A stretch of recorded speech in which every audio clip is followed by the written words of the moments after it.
से आया कहाँ जाओगे, खबर करो अपने तन की। अभी मैं इधर से आया हूँ और अभी मुझे इधर जाना है।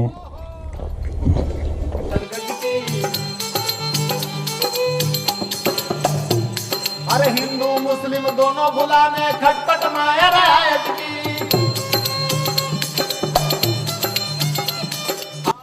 मैं बहुत एक्साइटेड था क्योंकि राजस्थान में मेरा आज पहला दिन था। रंगीलो मारो राजस्थान। राजस्थान को रंगीला राजस्थान ऐसे ही नहीं कहते हैं। वास्तविकता में राजस्थान में जीवन के सारे रंग समाये हैं। राजस्थान में एंटर करते साथ कुछ वाक़या मेरे साथ घटे जो मेरी लाइफ का पहला अनुभव था। मैं राजस्थान में जैसे ही कदम रखा और कुछ ग्रामीण एरियो में पहुंचा तो लोगों का सबसे पहला लफ्ज़ था, तुम्हारी जात क्या है। मैं थोड़ा शांत हो गया, लोग मेरी जात क्यों पूछ रहे हैं, और डायरेक्टली फिर मैंने उन्हें सब बताया अपने बारे में, अपने पूर्वजों के बारे में और मेरे कुल के बारे में। पर यह सिलसिला एक बार नहीं रुका, कंटिन्यू। हर गांव में जिस भी व्यक्ति से मिलता था सबसे पहले वो व्यक्ति मेरी जात पूछते थे। फिर मुझे बाद में पता चला यहाँ का तो वो लाइफस्टाइल ही है, यहाँ का तो वो कल्चर ही है, और यहाँ जातिवाद सही में बहुत ज़्यादा स्ट्रॉन्ग है। जो मैंने अनुभव किया वो आप लोगों के बीच में मैं शेयर कर रहा हूँ। मैं कल राजस्थान में एंटर कर लिया था, अभी मैं राजस्थान में ही कोई पार कर रहा हूँ। एक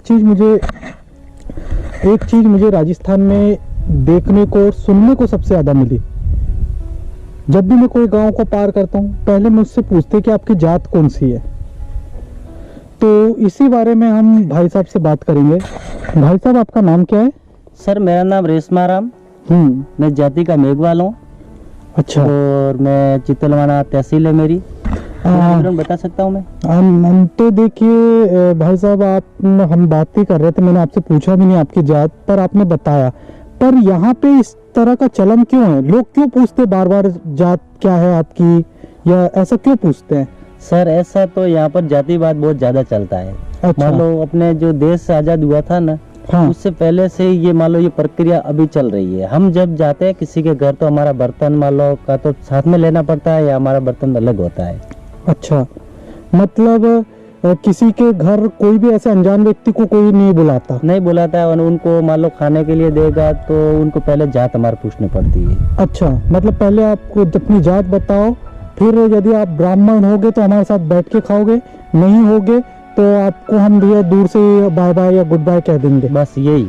नहीं, हम आप मान लो दूसरे कास्ट के हैं तो आपको हम खिलाने पिलाने के लिए ऐसी व्यवस्था कुछ नहीं। अच्छा, तो यहाँ पे सभी जातों में इस तरह का है? सभी जातों। ओके। जैसे कोली है, हाँ, मेघवाल है, हाँ, बील है, मीणा है, हाँ, ऐसे मान लो जो एससी के जो लोग होते हैं उसके लिए ये ऐसा। अच्छा, मान लीजिए कोई अदर कास्ट का बड़ा ऑफिसर है तो क्या उससे भी उन लोग उनकी जात पूछेंगे? क्या कौन सी जात के ऑफिसर है? हाँ जी, ऐसा पूछा जाता है? उनको मान लो जो बताएंगे या उनके घर बुलाने के लिए ऐसा व्यवस्था नहीं करेंगे। अच्छा, उनके लिए व्यवस्था नहीं करेंगे कि जैसे घर मान लो किसी का जो आमंत्रण है, ऐसे जो अगर ऐसी का कोई व्यक्ति अगर बड़ा है, बड़ा लेवल पे तो उनको नहीं बोला। पर आजकल की दुनिया तो पूरी मॉडर्न हो गई है, लोग समानता के अधिकार में जी रहे हैं। यहाँ पे ये चीजें क्यों नहीं आ रही है? यहाँ पर सर ऐसा तो मान लो दबाव है बहुत। अच्छा, दबाव के कारण वो नहीं आ रही। ओके।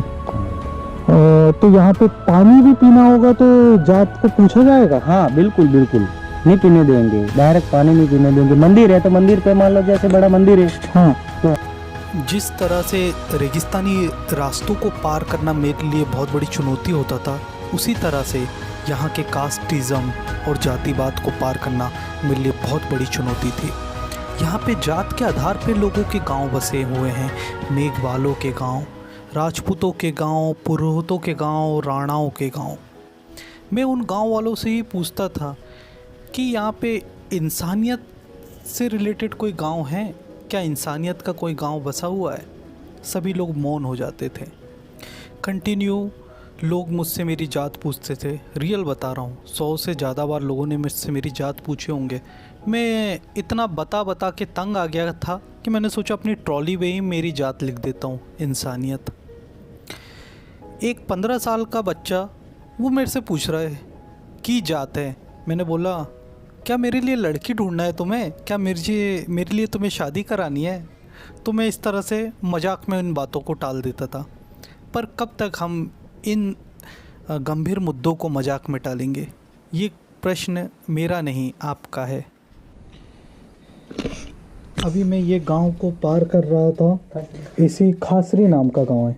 ये भाई साहब ने मुझे आवाज़ दिया था कि कहाँ जा रहे हैं। जस्ट ऐसा परिचय के कारण उनको मैं एक अजनबी लगा, तो उनसे बातचीत करने पर मैंने देखा कि मेरे ट्रॉली के टायर्स पूरे फट गए हैं।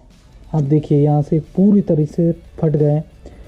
सफ़र बहुत लंबा था, लगभग मुझे 120 किलोमीटर और आगे जाना था बाड़मेर, जो रेगिस्तान का एक बड़ा शहर है।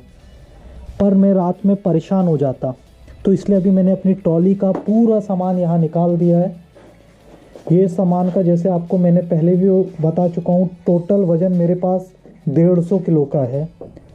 और ये टायर उनको सहन नहीं कर पा रहे हैं, पर मेरे पास कुछ एक्स्ट्रा टायर है। मैं अभी उन टायरों को चेंज करता हूँ और आज रात में ये भाई साहब के ये इस कुटिया में, इस घर में विश्राम करूँगा।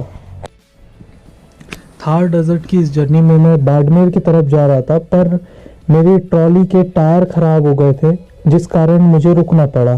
और उसी के नज़दीक में एक खेत है जहाँ पे हम बल्लू सिंह जी ने हमें आश्रय दिया, जहाँ पे अभी हम उनके खेत में बने एक घर में रुके हुए हैं।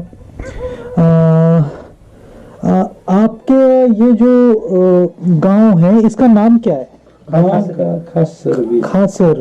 खासरवी। ओके। ये गांव के बाद गुजरात का सीमा चालू हो जाएगा।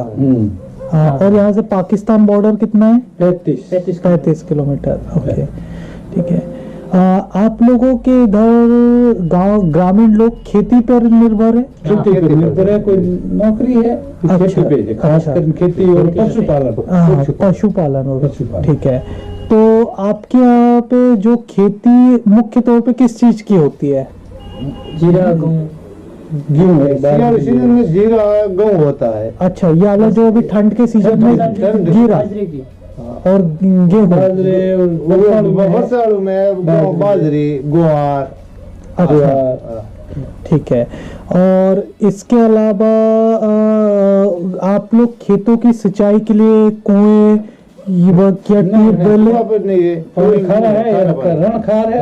अच्छा, तो वो रण का असर यहाँ पे भी है? असर है। अच्छा, तो रण के कारण यहाँ पे आप यदि पानी निकालेंगे भी तो वो खारा निकलेगा, और वो पानी से हम खेतों में सिंचाई नहीं कर सकते। नमक पैदा कर सकते हैं। अच्छा, नमक करें तो नमक, यदि नमक की खेती करना चाहे तो उस पानी से कर सकते हैं। जैसे उस तरफ में जो कच्छ के उस साइड में लोग करते हैं, केरिया बना के, हाँ, केरिया बना के उसको पानी निकाल के खेती करते हैं। ये रेत में मेरी ट्राली फंस गई थी, अभी निकाला। ये पूरा रेत के मैदानों को अभी पार करते हुए आया हूँ मैं, ये पूरे रेत के मैदानों को।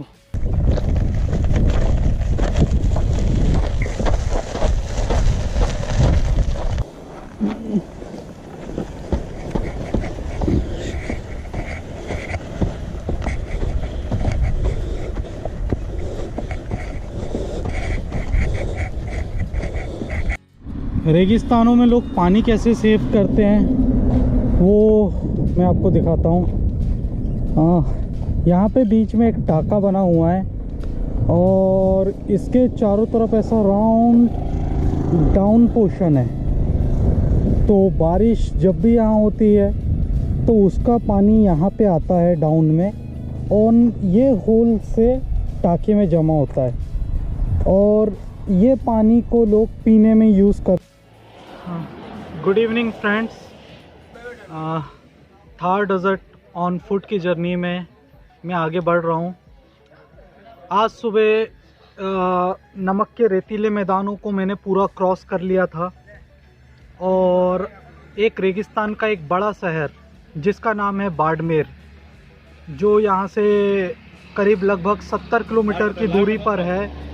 और उसको में एक नेशनल हाईवे आया है। आज मैं पहली बार किसी नेशनल हाईवे में डेजर्ट को छोड़कर अपनी 150 किलो की ट्रॉली के साथ जर्नी कर रहा हूँ। मैं फुल फ्लैश में रेडी हूँ, हेडलैम्प तैयार है, कैमरा रेडी है और इंडिकेटर भी लगा हुआ है। एक और लोमड़ी मरी पड़ी है, देखिए, ये देखिए, ये उसकी पूंछ है और ये उसके दांत है, ये देखिए।